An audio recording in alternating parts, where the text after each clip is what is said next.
ನಮಸ್ಕಾರ ಸ್ನೇಹಿತರೆ, ಎಲ್ಲರಿಗೂ ಸ್ಟಡಿ ಡೇಸ್ ಕನ್ನಡ ಚಾನಲ್ಗೆ ಸ್ವಾಗತ. ಸ್ನೇಹಿತರೆ, ನಾವು ಇವತ್ತಿನ ಒಂದು ಕ್ಲಾಸಲ್ಲಿ ವಿಶೇಷ ತರಗತಿಯೊಂದಿಗೆ ನಿಮ್ಮೊಂದಿಗೆ ಭೇಟಿ ಆಗ್ತಾ ಇದ್ದೀವಿ. ಮುಂದೆ ಬರ್ತಕ್ಕಂಥ ಎಕ್ಸಾಮಿನೇಷನಲ್ಲಿ ಇವತ್ತೇನು ಟಾಪಿಕ್ ತೊಗೊಂಡಿದ್ದೀನಿ ಅದು ಬಹಳ ಇಂಪಾರ್ಟೆಂಟು. ಎಕ್ಸಾಮಿನೇಷನ್ ದೃಷ್ಟಿಯಿಂದಾಗಿ ಇದರ ಮೇಲೆ ಒಂದು ಫಿಕ್ಸ್ ಕ್ವಶನನ್ನು ಬರಬಹುದು. ಸೊ ಹಾಗಾದರೆ ಟಾಪಿಕ್ ಯಾವುದು? ಯುನೆಸ್ಕೋ ಇಂಟ್ಯಾಂಜಿಬಲ್ ಟ್ಯಾಂಜಿಬಲ್ ಹೆರಿಟೇಜ್ ಸೈಟ್ಸ್ಗಳು, ಯುನೆಸ್ಕೋ ಮತ್ತು ಅದರ ಒಂದು ತಾಣಗಳ ಬಗ್ಗೆ ಸಂಪೂರ್ಣ ಮಾಹಿತಿ. ಯುನೆಸ್ಕೋ ಒಂದು ತಾಣಗಳು ಎಷ್ಟುಗಳಿದಾವೆ, ಭಾರತ ಎಷ್ಟು ಯಾವ್ಯಾವ ಸೇರ್ಪಡೆ ಆಗಿದ್ದಾವೆ, ಯಾವಾಗ ಸೇರ್ಪಡೆ ಆಗಿದ್ದಾವೆ, ಕರ್ನಾಟಕದ ಎಷ್ಟು ತಾಣಗಳಿದಾವೆ, ಇವೆಲ್ಲದರ ಬಗ್ಗೆ ಇವತ್ತಿನ ಒಂದು ಕ್ಲಾಸಲ್ಲಿ ಇನ್ ಡೆಪ್ತ್ ಆಗಿ ನಾವೇನು ಮಾಡೋಣ, ಡಿಸ್ಕಷನ್ ಮಾಡೋಣ. ಮುಂದೆ ಬರ್ತಕ್ಕಂಥ ಎಕ್ಸಾಮಿನೇಷನಲ್ಲಿ ಇದ್ರ ಮೇಲೆ ಫಿಕ್ಸ್ ಒಂದು ಕ್ವಶನ್ ಅನ್ನ ಕೇಳ್ತಾರೆ. ಅರ್ಥ ಆಯ್ತಾ? ಸೊ ಇದ್ರ ಮೇಲೆ ಪ್ರಶ್ನೆ ನಾನು ಯಾಕೆ ಇವತ್ತೇ ಇದನ್ನ ಎತ್ಕೊಂಡಿದ್ದೀನಿ, ಈ ಟಾಪಿಕ್ ಅನ್ನ ಇವತ್ತೇ ನಿಮಗೆ ಮಾಡ್ತಾ ಇದ್ದೀನಿ ಅಂದ್ರೆ, ನೋಡಿ, ಯುನೆಸ್ಕೋ ಅದರ ಒಂದು ವಿಸ್ತೃತ ರೂಪ ನಾವೇನು ಹೇಳ್ತೀವಿ ಅಂದರೆ ವಿಶ್ವಸಂಸ್ಥೆ ಶೈಕ್ಷಣಿಕ ವೈಜ್ಞಾನಿಕ ಮತ್ತು ಸಾಂಸ್ಕೃತಿಕ ಸಂಸ್ಥೆ. ದಟ್ ಇಸ್ ಯುನೆಸ್ಕೋ ಏನು ಮಾಡಿದೆ, ದೀಪಾವಳಿಯನ್ನು, ಅರ್ಥ ಆಯ್ತಾ, ಭಾರತ ದೀಪಾವಳಿಯನ್ನು ಮಾನವ ಕುಲದ ಅಮೂರ್ತ ಸಾಂಸ್ಕೃತಿಕ ಪರಂಪರೆ ಪಟ್ಟಿಗೆ ಸೇರಿದೆ. ಇಂಟ್ಯಾಂಜಿಬಲ್ ಒಂದು ಲಿಸ್ಟಲ್ಲಿ, ಇಂಟ್ಯಾಂಜಿಬಲ್ ಲಿಸ್ಟ್ ಆಫ್ ಯುನೆಸ್ಕೋದ ಒಂದು ಇಂಟ್ಯಾಂಜಿಬಲ್ ಲಿಸ್ಟು. ಅದಕ್ಕೆ ಭಾರತದ ಹಬ್ಬವಾಗಿರ್ತಕ್ಕಂಥ ದೀಪಾವಳಿಯನ್ನು ಸೇರ್ಪಡೆಯಾಗಿದೆ. ಸೊ ಈ ಮೂಲಕ ಯುನೆಸ್ಕೋದ ಒಂದು ಗೌರವಕ್ಕೆ ಪಾತ್ರರಾದ ಇಂಟ್ಯಾಂಜಿಬಲ್ ಸೆಲೆಬ್ರೇಷನ್ಗಳಲ್ಲಿ ಭಾರತದ ಎಷ್ಟನೇದು ಅಂದರೆ ಇದು 16ನೇದಾಗಿರ್ತಕ್ಕಂಥದ್ದು. ಎಷ್ಟನೇದು ಹೇಳಿ? 16ನೇದು. ಇದು ಈ ಹಿಂದೆ 15 ಸೇರ್ಪಡೆಯಾಗಿದ್ದು, ಈಗ ದೀಪಾವಳಿಯು ಇಂಟ್ಯಾಂಜಿಬಲ್ ಲಿಸ್ಟ್ಗೆ ಸೇರ್ಪಡೆಯಾಗಿದ್ದು, ಇದು ಏನಂದರೆ 16ನೇ ಒಂದು ಇಂಟ್ಯಾಂಜಿಬಲ್ ಒಂದು ಪಟ್ಟಿಗೆ ಸೇರಿರ್ತಕ್ಕಂಥ ಒಂದು ಆಚರಣೆ. ಅಂದ್ರೆ ಇದಕ್ಕೆ ನಾವು ಕನ್ನಡದಲ್ಲಿ ಏನಂತ ಕರಿತೀವಿ? ಮಾನವ ಕುಲದ ಅಮೂರ್ತ ಸಾಂಸ್ಕೃತಿಕ ಪರಂಪರೆಯ ಪಟ್ಟಿ ಅಂತ ಕರಿತೀವಿ. ಇಂಟ್ಯಾಂಜಿಬಲ್ ಹೆರಿಟೇಜ್ ಅಂತ ನಾವು ಕರಿತೀವಿ ಇವುಗಳಿಗೆ. ಅರ್ಥ ಆಯ್ತಾ? ಇದು ಏನಂದ್ರೆ ದೆಹಲಿಯ ಕೆಂಪು ಕೋಟೆಯಲ್ಲಿ ನಡೆದಿರ್ತಕ್ಕಂಥ ಯುನೆಸ್ಕೋದ ಅಂತರ್ ಸರ್ಕಾರಿ ಸಮಿತಿ, ಅಥವಾ intergovernmental committee which is related to the UNESCO committee, ಒಂದು ಯುನೆಸ್ಕೋದ ಒಂದು ಸಮಿತಿ, ದಟ್ ಇಸ್ ಅಂತರ ಸರ್ಕಾರಿ ಸಮಿತಿ ಅಂತ ಹೇಳ್ತೀವಿ. ಅದರ 20ನೇ ಅಧಿವೇಶನ ಎಲ್ಲಿ ನಡೆದಿತ್ತು ಅಂದರೆ ಭಾರತದ ಒಂದು ನವದೆಹಲಿಯಲ್ಲಿ ನಡೆದಿತ್ತು. ಆ ಸಂದರ್ಭದಲ್ಲಿ ಈ ದೀಪಾವಳಿಯನ್ನ 16ನೇ ಒಂದು ಅಮೂರ್ತ ಸಾಂಸ್ಕೃತಿಕ ಪರಂಪರೆ ಪಟ್ಟಿಗೆ ಸೇರ್ಪಡೆಯಾಗಿದೆ. ಭಾರತದ 16ನೇದು ದೀಪಾವಳಿ ಸೇರ್ಪಡೆಯಾಗಿರ್ತಕ್ಕಂಥದ್ದು. ಇದು ನ್ಯೂಸಲ್ಲಿ ಇರ್ತಕ್ಕಂಥ ವಿಷಯ. ಇನ್ನು ನಮಗೆ ಇಂಪಾರ್ಟೆಂಟ್ ಏನಂದ್ರೆ ಯುನೆಸ್ಕೋ ಅಂದ್ರೆ ಏನು? ಯುನೆಸ್ಕೋ ಪಾರಂಪರಿಕ ತಾಣಗಳು ಎಷ್ಟಿದಾವೆ? 2 ಇದಾವೆ. ಒಂದು ಟ್ಯಾಂಜಿಬಲ್, ಇನ್ನೊಂದು ಇಂಟ್ಯಾಂಜಿಬಲ್. ಟ್ಯಾಂಜಿಬಲ್ ಅಂದ್ರೆ ಏನು, ಇಂಟ್ಯಾಂಜಿಬಲ್ ಅಂದ್ರೆ ಏನು? ಇಂಟ್ಯಾಂಜಿಬಲ್ ಎಷ್ಟಿದಾವೆ, ಟ್ಯಾಂಜಿಬಲ್ ಎಷ್ಟಿದಾವೆ? ಮೊದಲು ಸೇರ್ಪಡೆಯಾಗಿದ್ದು ಯಾವಾಗ? ಆಮೇಲೆ ಯುನೆಸ್ಕೋ ಅಂದ್ರೆ ಏನು, ಯುನೆಸ್ಕೋ ಪರಂಪರೆ ಸಮಿತಿ ಅಂದ್ರೆ ಏನು, ಯುನೆಸ್ಕೋ ಪರಂಪರೆ ಸಮಾವೇಶ ಅಂದ್ರೆ ಏನು, ಇವೆಲ್ಲದರ ಬಗ್ಗೆ ಇನ್ ಡೆಪ್ತ್ ಆಗಿ ಡಿಸ್ಕಷನ್ ಮಾಡೋಣ. ನೋಡಿ, ಅದಕ್ಕಿಂತ ಮುಂಚಿತವಾಗಿ ಇಂಟ್ಯಾಂಜಿಬಲ್, ಅರ್ಥ ಆಯ್ತಾ? ಇಂಟ್ಯಾಂಜಿಬಲ್ ಮಾನವ ಕುಲದ ಅಮೂರ್ತ ಸಂಸ್ಕೃತ ಪರಂಪರೆಯ ಪಟ್ಟಿಯಲ್ಲಿ ಸೇರಿದ್ದು ಭಾರತ 16 ತಾಣಗಳಿದಾವೆ. ಸೊ 16 ಯಾವ್ಯಾವ ಅಂತಕ್ಕಂಥದ್ದು ಒಂದು ಬಾರಿ ರಿವೈಸ್ ಮಾಡೋಣ. ಅದಾದ್ಮೇಲೆ ಮುಂದೆ ನಾವೇನು ಮಾಡೋಣ, ಒಂದೊಂದಾಗಿ ಡಿಸ್ಕಷನ್ ಮಾಡ್ತಾ ಹೋಗೋಣ. ಟಾಪಿಕ್ಕು 16 ಯಾವ ಇದಾವೆ ಅಂತಕ್ಕಂಥ ನೋಡ್ತಾ ಬಂದಾಗ, intangible list of UNESCO, that is particularly ಇಂಡಿಯಾದ ಯಾವ ಅಂದರೆ, ನೋಡಿ, ಅದನ್ನ ಹೇಳೋಕ್ಕಿಂತ ಮುಂಚಿತವಾಗಿ ನೀವು ಇನ್ನೂ ನಮ್ಮ ಚಾನಲ್ಗೆ ಯಾರಾದರೂ ನಮ್ಮ ಚಾನಲ್ಗೆ ಯಾರು ಸಬ್ಸ್ಕ್ರೈಬರ್ ಫಸ್ಟ್ ಸಬ್ಸ್ಕ್ರೈಬ್ ಮಾಡ್ಕೊಳ್ಳಿ. ಜೊತೆಗೆ ಇನ್ನೊಂದು ಏನಂದರೆ, ಯಾರು ನಮ್ಮ ಮಂತ್ಲಿ ಮ್ಯಾಗ್ಝಿನ್ಸ್ಗಳನ್ನು ತೊಗೊಂಡಿಲ್ಲ ನೀವು ತೊಗೋಬೋದು. ಒಂದು ಮಂತಿಗೆ ಎಷ್ಟಾಗುತ್ತೆ? 40 ಆಗುತ್ತೆ. ಜಾನ್ ಟು ನವಂಬರ್ವರೆಗೆ 440 ಆಗುತ್ತೆ. ಜಾನ್ ಟು ನವಂಬರ್ವರೆಗೆ 920 ಆಗುತ್ತೆ. 2023 ಬೇಕಂದರೆ 1400 ಆಗುತ್ತೆ. ಐದರ ಗೂಗಲ್ ಪೇ, ಪೇಟಿಎಮ್, BPay ಮುಖಾಂತರ ಮತ್ತು ಫೋನ್ಪೇ ಮುಖಾಂತರ ಕೊಟ್ಟಿರ್ತಕ್ಕಂಥ ನಂಬರ್ಗೆ ಪೇ ಮಾಡಿ ವಾಟ್ಸಪ್ಪಲ್ಲಿ ಮತ್ತು ಟೆಲಿಗ್ರಾಮಲ್ಲಿ ಪೇಮೆಂಟ್ ಮಾಡೋ ಸ್ಕ್ರೀನ್ಶಾಟನ್ನು ಕಳಿಸ್ತಾರೆ. ನಮ್ಮ ನೋಟ್ಸ್ಗಳನ್ನ ಸಾಫ್ಟ್ ಅಥವಾ PDF ಫಾರ್ಮೆಟಲ್ಲಿ ಕಳಿಸ್ತೀವಿ. ನೋಡಿ, ನಾವು ಏನು ಕ್ಲಾಸ್ ಮಾಡ್ತೀವಿ ಎಲ್ಲ ನಮ್ಮ ಮ್ಯಾಗ್ಝಿನ್ಸಲ್ಲಿ ಇರ್ತಕ್ಕಂಥ ಕಂಟೆಂಟನ್ನೇ ಕೊಡ್ತೀವಿ ಮತ್ತು ಎಲ್ಲ ಮ್ಯಾಗ್ಝಿನಲ್ಲಿ ಆ್ಯಡ್ ಮಾಡ್ತೀವಿ. ಇವತ್ತಿನ ಕ್ಲಾಸು ಕೂಡ ಮ್ಯಾಗ್ಝಿನಲ್ಲಿ ಏನು ಮಾಡ್ತೀವಿ ನಾವು, ಆ್ಯಡ್ ಮಾಡಿರ್ತಕ್ಕಂಥ ಕಂಟೆಂಟ್. ನೋಡಿ, ಯಾವುದಂದರೆ ಮೊದಲನೇ ನಾನು ಹೇಳಿದ 16 ತಾಣಗಳಲ್ಲಿ ಮೊದಲನೇದು ಯಾವುದಂದರೆ ಕುಡಿಯಾಟಂ ಸಾಂಸ್ಕೃತಿಕ ರಂಗಭೂಮಿ ಅಂತಕ್ಕಂಥದ್ದು. ನಾನು 16 ಏನು ಹೇಳಿದೆ, ಇತ್ತೀಚೆಗೆ ಸೇರ್ಪಡೆ ಆಗಿದ್ದು ದೀಪಾವಳಿ 16 ಒಂದು ಇಂಟ್ಯಾಂಜಿಬಲ್ ಒಂದು ಸೆಲೆಬ್ರೇಷನ್ಗಳಲ್ಲಿ ದೀಪಾವಳಿ 16 ಅಂತ ಹೇಳಿದೆ ನಾನು. ಹಾಗಾದ್ರೆ ಇಲ್ಲಿ ಏನಂದ್ರೆ, ಇಂಟ್ಯಾಂಜಿಬಲ್ ಹೆರಿಟೇಜ್ ಮತ್ತು ಟ್ಯಾಂಜಿಬಲ್ ಹೆರಿಟೇಜ್ ಅಂದ್ರೆ ಏನು? ಇಂಟ್ಯಾಂಜಿಬಲ್ ಅಂದ್ರೆ ಮೊದಲೇನಂದ್ರೆ ಯಾವಕ್ಕೆ ಮುಟ್ಟಕ್ಕೆ ಆಗಲ್ಲ, ಮುಟ್ಟಕ್ಕೆ ಸಾಧ್ಯವಿಲ್ಲ, ಅವುಗಳಿಗೆ ಇಂಟ್ಯಾಂಜಿಬಲ್ ಅಂತ ಕರಿತೀವಿ. ಇನ್ನು ಟ್ಯಾಂಜಿಬಲ್ ಅಂದ್ರೆ ಏನು? ಯಾವುಗಳಿಗೆ ಮುಟ್ಟಕ್ಕೆ ಸಾಧ್ಯ ಅದ ಅವುಗಳಿಗೆ ನಾವು ಏನು ಕರಿತೀವಿ? ಟ್ಯಾಂಜಿಬಲ್ ಅಂತ ಕರಿತೀವಿ. ಹಾಗಾದ್ರೆ ಯುನೆಸ್ಕೋ ಒಂದು ಪರಂಪರೆ ತಾಣಗಳು ಎಷ್ಟಿದಾವೆ? 2 ಇದಾವೆ. ಒಂದು ಟ್ಯಾಂಜಿಬಲ್, ಇನ್ನೊಂದು ಇಂಟ್ಯಾಂಜಿಬಲ್. ಇಂಟ್ಯಾಂಜಿಬಲ್ ಅಂದ್ರೆ ಏನು? ಮುಟ್ಟಕ್ಕೆ ಸಾಧ್ಯವಾಗದೇ ಇರತಕ್ಕಂಥ ಒಂದು ಹೆರಿಟೇಜ್ಗಳು. ಮುಟ್ಟಕ್ಕೆ ಸಾಧ್ಯ ಇರ್ತಕ್ಕಂಥವು ಯಾವುವು? ಟ್ಯಾಂಜಿಬಲ್ಲು. ಅರ್ಥ ಟ್ಯಾಂಜಿಬಲ್ ಅಂದ್ರೆ ತಾಜ್ ಮಹಲ್ ಆಗಿರ್ಬೋದು, ಹೊಯ್ಸಳರ ಮೇಳಗಳಾಗೋದು, ಇವೆಲ್ಲ ಮುಟ್ಟಕ್ಕೆ ಸಾಧ್ಯ ಇದೆ. ಇನ್ನು ದೀಪಾವಳಿಯನ್ನ ಸೆಲೆಬ್ರೇಟ್ ಮಾಡ್ತೀವಿ, ಬಟ್ ಮುಟ್ಟಕ್ಕೆ ಸಾಧ್ಯ ಇದನ್ನ ಇಲ್ಲ. ಹಾಗಾದ್ರೆ ಇಂಟ್ಯಾಂಜಿಬಲ್ ಅಲ್ಲಿ ಎಷ್ಟು ಟೋಟಲ್ 16 ದೀಪಾವಳಿ ಅಂತ ಹೇಳಿದೆ. ನೋಡಿ 16 ಯಾವ ಇದಾವೆ ಅಂತಕ್ಕಂಥದ್ದು ಒಂದು ಬಾರಿ ನೋಡ್ತಾ ಹೋಗೋಣ. ಕುಡಿಯಾಟಂ ಸಾಂಸ್ಕೃತಿಕ ರಂಗಭೂಮಿ. ನೋಡಿ ನಾನು ಜಸ್ಟ್ ಇದು ನಿಮಗೆ ಇಲ್ಲಿ ಪೇಪರ್ ಕಟಿಂಗ್ ಹೇಳ್ತೀನಿ ಅಂತ ಸ್ಕಿಪ್ ಮಾಡಕ್ ಹೋಗಬೇಡಿ. ಎಲ್ಲ ನಿಮಗೆ ಟೈಪ್ ಮಾಡಿರ್ತಕ್ಕಂಥದ್ದು ಕೂಡ ಮುಂದೆ ನಾನು ಕಂಟೆಂಟ್ ಅನ್ನ ಹೇಳ್ತೀನಿ. ಯಾಕಂದ್ರೆ ಸುಮಾರು ಜನ ಮುಂದೆ ನೋಡಿದ್ರೆ ಸುಮ್ಮನೆ ಏನ್ ಮಾಡ್ಬಿಡ್ತಾರೆ ಅಂದ್ರೆ ವಿಡಿಯೋನ ಸ್ಕಿಪ್ ಮಾಡ್ಬಿಡ್ತಾರೆ, ಆಯ್ತಾ. ಯಾವ್ದಂದ್ರೆ ಮೊದಲನೇದು ಕುಡಿಯಾಟಂ ಅಂತಕ್ಕಂಥದ್ದು ಇದು ಒಂದು ಸಾಂಸ್ಕೃತಿಕ ರಂಗಭೂಮಿ. ಹಾಗಾದ್ರೆ ಇದು ಎಲ್ಲಿ ಅಂದ್ರೆ ಇದು ಯಾವ ರಾಜ್ಯದಂದ್ರೆ ಇದು ಕೇರಳ ರಾಜ್ಯದ್ದು. ಕೇರಳ ರಾಜ್ಯದ ಕುಡಿಯಾಟಂ ಅಂತಕ್ಕಂಥದ್ದು 2008ರಲ್ಲಿ ಯುನೆಸ್ಕೋ ಟ್ಯಾಂಜಿಬಲ್ ಒಂದು ಹೆರಿಟೇಜ್ ಸೈಟ್ ಅನ್ನ ನೀಡಲಾಯಿತು ಇದಕ್ಕೆ. ಇದು ಸಂಸ್ಕೃತ ನಾಟಕಗಳನ್ನ ಪ್ರದರ್ಶಿಸುತ್ತದೆ, ಪ್ರಾಕೃತ ಭಾಷೆಗಳನ್ನ ಬಳಸುತ್ತದೆ, ನೃತ್ಯ ಮುದ್ರೆಗಳು ಮತ್ತು ಮುಖಭಾಗಗಳ ಮೂಲಕ ಕತೆ ಹೇಳುವ ಒಂದು ಶೈಲಿ ಅನನ್ಯ. ಕುಡಿಯಾಟಂ ಕೇರಳದ 2000 ವರ್ಷಗಳ ಹಿಂದೆ ಆರಂಭವಾದರೂ ಇಂದಿಗೂ ತನ್ನ ಜೀವಂತಿಕೆ ಮತ್ತು ಸೊಗಡನ್ನು ಉಳಿಸಿಕೊಂಡಿರ್ತಕ್ಕಂಥದ್ದು. ಸುಮಾರು 2000 ವರ್ಷಗಳ ಹಿಂದೆ ಸ್ಟಾರ್ಟ್ ಆಗಿರ್ತಕ್ಕಂಥ ಒಂದು ರಂಗಭೂಮಿ ಇದು ಕುಡಿಯಾಟಂ ಅಂತಕ್ಕಂಥದ್ದು. That is particularly related to the ಅಂದರೆ ಕೇರಳಕ್ಕೆ ಸಂಬಂಧಪಟ್ಟಿರ್ತಕ್ಕಂಥದ್ದು. ಇದು ಒಂದು ಸಾಂಸ್ಕೃತಿಕ ನಾಟಕಗಳನ್ನು ಏನು ಮಾಡುತ್ತೆ, ಪ್ರದರ್ಶನ ಮಾಡಲಾಗುತ್ತೆ. ಪ್ರಾಕೃತ ಭಾಷೆಗಳನ್ನ ಇದರಲ್ಲಿ ಬಳಸಲಾಗುತ್ತೆ. ಇದರಲ್ಲಿ ನೃತ್ಯ ಮತ್ತು ಮುದ್ರೆಗಳು ಮತ್ತು ಮುಖಭಾಗಗಳ ಮೂಲಕ ಕಥೆಯನ್ನ ಹೇಳಲಾಗುತ್ತೆ. ಕುಡಿಯಾಟಂ ಅಂತಕ್ಕಂಥದ್ದು ಗೊತ್ತಿರಬೇಕು. 2008ರಲ್ಲಿ ಸೇರ್ಪಡೆಯಾಗಿದೆ. ಎಸ್, ಇದ್ರ ಬಗ್ಗೆ ಕ್ಲಿಯರ್ ಆಗಿದೆ ಅಂತ ಅನ್ಕೋತೀನಿ. ಕುಡಿಯಾಟಂ ಅಂತಂದ್ರೆ ಕೇರಳ, ಇದು ಒಂದು ರಂಗಭೂಮಿ. ಇದು 2008ರಲ್ಲಿ ಸೇರ್ಪಡೆ ಮಾಡಲಾಗಿದೆ. ಈ ರಂಗಭೂಮಿಯಲ್ಲಿ ಏನ್ ಮಾಡ್ತಾರಂದ್ರೆ ಪ್ರಾಕೃತ ಭಾಷೆಗಳನ್ನ ಬಳಸಲಾಗತ್ತೆ, ನೃತ್ಯವನ್ನ ಮಾಡಲಾಗತ್ತೆ. ಮತ್ತೆ ಇದೇನಂದ್ರೆ ಇಲ್ಲಿ ಮುಖಭಾವಗಳ ಮೂಲಕ, ಮುಖಭಾವ ಅಂದ್ರೆ ಫೇಸ್ ಎಕ್ಸ್ಪ್ರೆಷನ್ ಮುಖಾಂತರ ಇಲ್ಲಿ ಏನ್ ಹಾಳಾಗತ್ತಂದ್ರೆ ಕಥೆಯನ್ನ ಹೇಳಲಾಗತ್ತೆ. ಇಷ್ಟು ಮಾಹಿತಿ ಕ್ಲಿಯರ್ ಆಗಿರ್ಬೇಕು. ಯಾಕಂದ್ರೆ ನಿಮಗೆ KPSC ಕೂಡ ಇಷ್ಟೊಂದು ಡೆಪ್ತ್ ಆಗಿ ಪ್ರಶ್ನೆ ಕೇಳುವ ಒಂದು ಉದಾಹರಣೆಗಳು ಇದಾವೆ, ಆಯ್ತಾ. ಇನ್ನು ನೆಕ್ಸ್ಟ್ ವೇದ ಪಠಣವನ್ನ 2008ರಲ್ಲಿ ಈ ಒಂದು ಯುನೆಸ್ಕೋ ಇಂಟ್ಯಾಂಜಿಬಲ್ ಸೈಟ್ಸ್ ಅಲ್ಲಿ ಸೇರಿಸಲಾಗಿದೆ. ವೇದಾಧ್ಯಯನ ಮತ್ತು ವೇದ ಪಠಣ ಸಾವಿರಾರು ವರ್ಷಗಳ ಇತಿಹಾಸವಿದೆ ಅಂತ. ನಾವು ವೇದಗಳ ಕಾಲಗಳನ್ನು ಓದಿದೀವಿ. ಯಾವುದು ಋಗ್ವೇದ, ಸಾಮವೇದ, ಯಜುರ್ವೇದ ಮತ್ತು ಅಥರ್ವವೇದ ಅಂತ ಓದಿದ್ವಿ, 4 ವೇದಗಳು. ಆ ವೇದಗಳ ಕಾಲದಲ್ಲಿ ವೇದ ಪಠಣ ಅಂತಕ್ಕಂಥದ್ದು ಬಹಳ ಪ್ರಮುಖವಾಗಿರ್ತಕ್ಕಂಥದ್ದು, ಸಾವಿರಾರು ವರ್ಷವನ್ನು ಹೊಂದಿರತಕ್ಕಂಥದ್ದು. It is the integral part of the Hindu religion ಒಂದು ಇಂಟಿಗ್ರಲ್ ಭಾಗ ಇದು ವೇದ ಪಠಣ ಅಂತಕ್ಕಂಥದ್ದು. ಅದಕ್ಕೆ ಅರ್ಥ ಆಯ್ತಾ. ಅದಕ್ಕೆ ನಿಮಗೆ ಗೊತ್ತಿರಬೇಕೇನಂದ್ರೆ ವೇದ ಪಠಣ ಅಂತಕ್ಕಂಥದ್ದು ಇದು ಹಿಂದೂ ರಿಲೇಟೆಡ್ ಆಗಿರ್ತಕ್ಕಂಥ ಒಂದು ಸಂಪ್ರದಾಯ. ಇದನ್ನ ಬಹಳ ಸಾವಿರಾರು ವರ್ಷಗಳ ಇತಿಹಾಸ ಇದೆ. ವೇದಗಳಲ್ಲಿ ಋಗ್ವೇದ, ಸಾಮವೇದ, ಯಜುರ್ವೇದ ಮತ್ತು ಅಥರ್ವವೇದ ಅಂತ ಇದಾವೆ. ಅರ್ಥ. ಆ ಒಂದು ವೇದಗಳ ಕಾಲದಲ್ಲಿ ಈ ವೇದ ಪಠಣ ಮಾಡಲಾಗ್ತಾ ಇತ್ತು.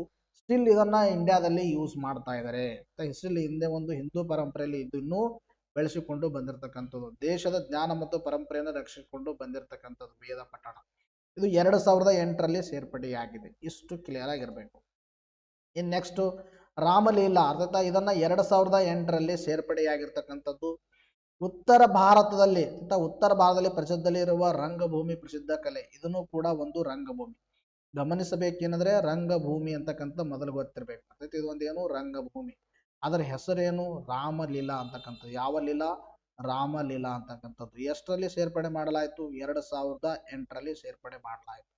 ಇದರ ಪ್ರಾಮುಖ್ಯತೆ ಎಲ್ಲಿದೆ ಅಂದ್ರೆ ಉತ್ತರ ಭಾರತದಲ್ಲಿ ಅತಿ ಹೆಚ್ಚು ಪ್ರಸಿದ್ಧವಾಗಿರ್ತಕ್ಕಂಥದ್ದು. ರಾಮಾಯಣ ಮಹಾಕಾವ್ಯವನ್ನು ಬಿಂಬಿಸುವ ರಾಮಲೀಲಾ ಉತ್ತರ ಭಾರತದ ದಸರಾ ಸಂದರ್ಭದಲ್ಲಿ ಆಯೋಜಿಸಲ್ಪಡುತ್ತದೆ. ಶ್ರೀರಾಮನ ವಿಜಯೋತ್ಸವ ಮತ್ತು ರಾವಣನ ದಹನ ಪ್ರಮುಖ ಆಕರ್ಷಣೆ. ದೆಹಲಿ ರಾಮಲೀಲಾ ಮೈದಾನದಲ್ಲಿ ಪ್ರತಿ ವರ್ಷ ನಡೆಯುವ ಈ ಆಚರಣೆಯಲ್ಲಿ ಸಾವಿರಾರು ಜನರು ಪಾಲ್ಗೊಳ್ಳುತ್ತಾರೆ. ತುಳಸಿದಾಸರ ರಾಮಚರಿತ ಮಾನಸ ಮೇಲೆ ಆಧಾರಿತವಾದ ನಾಟಕಗಳು 10 ದಿನಗಳ ಕಾಲ ವಿವಿಧೆಡೆ ಆಯೋಜಿಸಲ್ಪಡುತ್ತವ. ಅರ್ಥ. ಈ ಒಂದು ಮಹಾಕಾವ್ಯಗಳು ಅರ್ಥಾತ್ ಏನು ಮಹಾಕಾವ್ಯಗಳು ಅಂತ ಪ್ರಸಿದ್ಧವಾಗಿದ್ದಾವೆ ಹಿಂದೂ ಧರ್ಮದಲ್ಲಿ. ಅದರಲ್ಲಿ ಪ್ರಮುಖವಾಗಿರ್ತಕ್ಕಂಥದ್ದು ರಾಮಾಯಣ. ಈ ರಾಮಾಯಣದಲ್ಲಿ ರಾಮನ ವಿಜಯೋತ್ಸವ ಆಗಿರ್ಬೋದು, ರಾವಣನ ದಹನ ಪ್ರಮುಖ ಆಕರ್ಷಣೆಗಳಾಗಿರ್ಬೋದು, ಇವುಗಳನ್ನ ಏನ್ ಮಾಡಲಾಗತ್ತಂದ್ರೆ ರಾಮಲೀಲಾ ಅಂತಕ್ಕಂತಹ ಒಂದು ಸೆಲೆಬ್ರೇಷನ್ ಸಂದರ್ಭದಲ್ಲಿ ಪ್ರದರ್ಶನಗೊಳಪಡುತ್ತವ. ಜೊತೆಗೆ ತುಳಸಿದಾಸ ಬರೆದಿರ್ತಕ್ಕಂಥ ರಾಮಚರಿತ ಮಾನಸದ ಮೇಲೆ ಆಧಾರದ ಮೇಲೆ ಕೆಲವೊಂದು ನಾಟಕಗಳನ್ನ ನಡೆಸಲಾಗುತ್ತೆ ಈ ರಾಮಲೀಲಾ ಸಂದರ್ಭದಲ್ಲಿ. ಇದು ಒಂದು ರಂಗಭೂಮಿ ಅಂತಕ್ಕಂಥದ್ದು ಕ್ಲಿಯರ್ ಆಗಿ ಇರಬೇಕು. ಇದನ್ನು ಕೂಡ 2008ರಲ್ಲಿ ಸೇರ್ಪಡೆಯಾಗಿದೆ. 2008ರಲ್ಲಿ ಎಷ್ಟು? 3. ಒಂದು ವೇದ ಪಠಣ, ಕುಡಿಯಾಟಮ್ಮು, ಜೊತೆಗೆ ಇನ್ನೊಂದು ಯಾವುದಂದ್ರೆ ರಾಮಲೀಲಾ ಅಂತಕ್ಕಂಥ. ಇನ್ನ ಗರ್ವಾಲ್ನ ರಾಮನ ಹಬ್ಬ ಅರ್ಥಾತ್ ಗರ್ವಾಲ್ನ ಒಂದು ರಾಮನ ಹಬ್ಬ 2009ರಲ್ಲಿ ಸೇರ್ಪಡೆಯಾಗಿದೆ. ಉತ್ತರಾಖಂಡದಲ್ಲಿ ಭೂಮಿಯ ದೇವತೆಗೆ ಅರ್ಪಿತವಾದ ವಾರ್ಷಿಕ ಹಬ್ಬ ರಾಮನ ಅಂತ ಕೊಟ್ಟಿರ್ತಾರೆ ಕೆಲವೊಂದರಲ್ಲಿ. ಅರ್ಥಾತ್ ರಾಮನ ರಾಮನ. ರಾಮನ ಅಂದ್ರೆ ಒಂದೇ, ಗರ್ವಾಲ್ ರಾಮನ ಹಬ್ಬ ಅಂದ್ರೂ ಒಂದೇ. ಆಯ್ತಾ, ಇದು ಏನಂದ್ರೆ ಉತ್ತರಾಖಂಡದಲ್ಲಿ ಸೆಲೆಬ್ರೇಟ್ ಮಾಡೋ ಒಂದು ಹಬ್ಬ ಇದು. ಶ್ರೀರಾಮನಿಗೆ ಸಂಬಂಧಿಸಿದ ಮಹಾಕಾವ್ಯ ಭಾಗಗಳ ವಾಚನ, ಹಾಡುಗಳು ಮತ್ತು ನೃತ್ಯವನ್ನು ಇದು ಒಳಗೊಂಡಿರುತ್ತದೆ. ಎಲ್ಲಾ ಜಾತಿ ಜನರು ಈ ನೃತ್ಯ ನಾಟಕದಲ್ಲಿ ಪ್ರತಿನಿಧಿಯಾಗಿರ್ತಾರೆ ಎಂಬುದನ್ನು ವಿಶೇಷ. ಅಂದ್ರೆ ಎಲ್ಲಾ ಜಾತಿಗಳಂದ್ರೆ ಎಲ್ಲಾ ಹಿಂದೂ ಧರ್ಮ ಬರ್ತಕ್ಕಂಥ ಎಲ್ಲರೂ ಇದರಲ್ಲಿ ಪಾರ್ಟಿಸಿಪೇಟ್ ಆಗಿ ಸೆಲೆಬ್ರೇಷನ್ ಅನ್ನ ಮಾಡ್ತಾರ.